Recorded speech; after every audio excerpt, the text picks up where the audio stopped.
கோவை மாவட்டம் வால்பாறை வனப்பகுதியில் அதிகம் வசிக்கக்கூடிய கடமான்கள் வால்பாறை டவுன் புதிய பேருந்து நிலையம் அருகே உள்ள தோட்டத்தில் தஞ்சமடைந்துள்ளன. புலி, சிறுத்தை, செந்நாய்களுக்கு பயந்து மக்கள் வசிப்பிடத்துக்கு வந்துள்ள கடமான்களை அப்பகுதியில் உள்ள மக்களும் சுற்றுலா பயணிகளும் பார்த்து ரசித்து வருகின்றனர். கடமான்களை வனத்துறை ஊழியர்கள் கண்காணித்து வருகின்றனர்.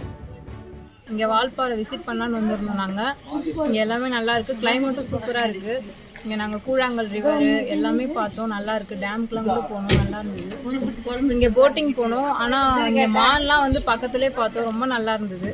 கிட்டே வந்தது, அது பார்க்க ரொம்ப ஜாலியாக இருந்தது.